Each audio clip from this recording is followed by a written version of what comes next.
Linux file system hierarchy.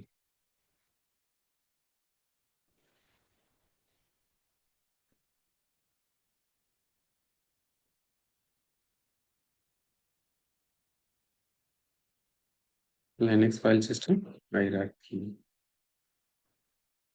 So what are there in the Linux file system hierarchy, guys? What are there? Slash, right? First one is the slash. What is a slash? This is the top level directory. Top level directory, and it is a parent directory for all the directories. All the directories. Okay. So the next one is root. So what is the root, guys? It is a home directory for root user. Okay. So next is slash home. It is a slash home.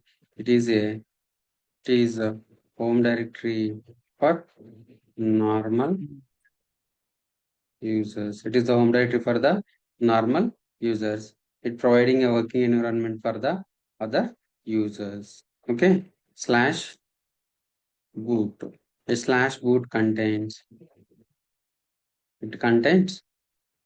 bootable files for Linux. What is that, guys? It is a bootable files for the Linux. Understood? So what are the files are available? So what are the files? The file should be like VM, Linux. This is the kernel. What is that, guys?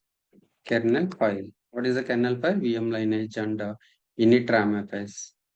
Init RAM FS. So init RAM FS is nothing but initialization of a RAM file system. Means this is the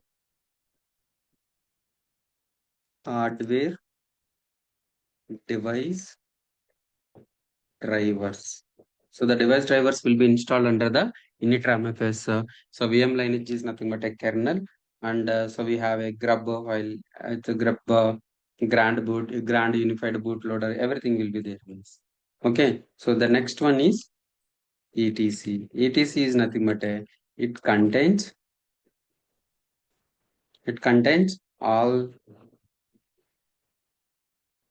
configuration files. Contains all configuration files like /etc rswd /etc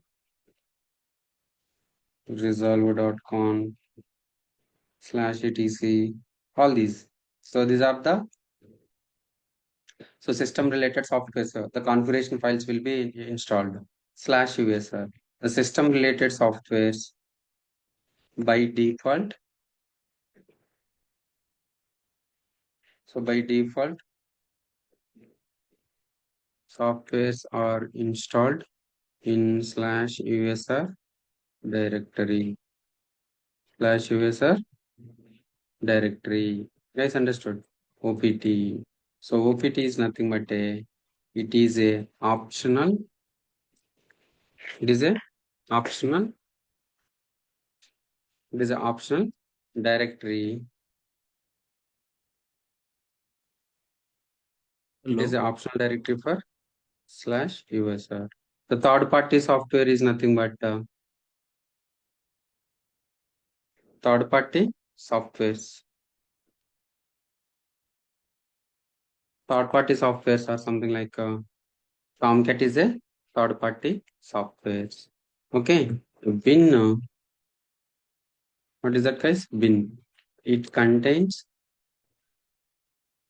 So it contains commands used by all users. Okay.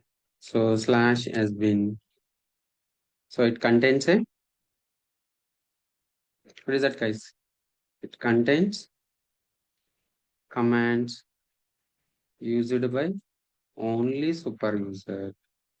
Only super user. /. What is slash dev? What is a slash dev? So dev is dev. It contains device files. It contains the device files. Means hard disk contains the hard disk information. Okay. Where it contains a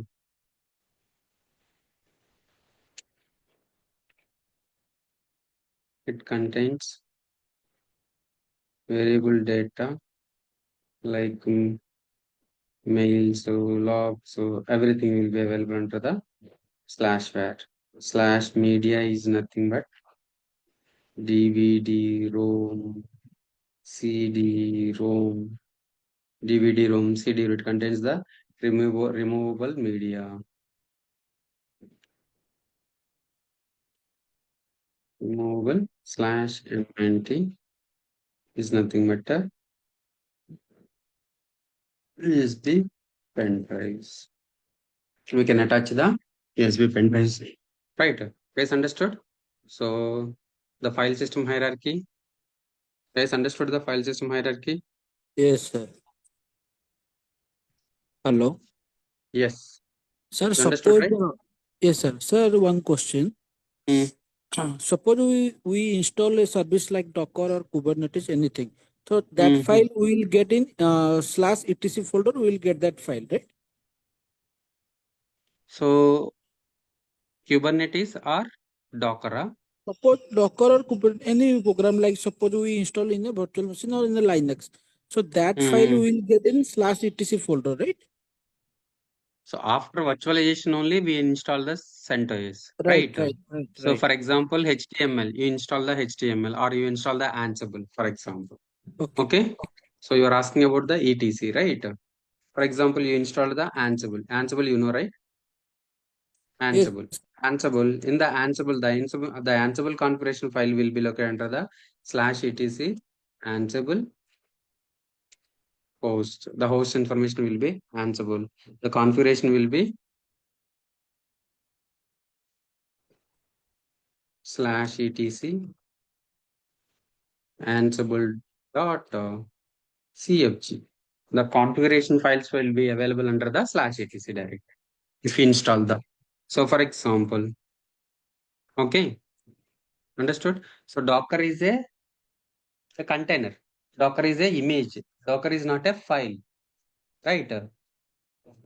The image we can download or we can ingest. So the Docker file, whatever the Docker file, right? The Docker file we can write it in anywhere. The Docker file we can write it in anywhere. So Docker is a container. It's a container solution. Okay. So Docker service we can install by using the systemctl Docker service. Understood? Yes, sir.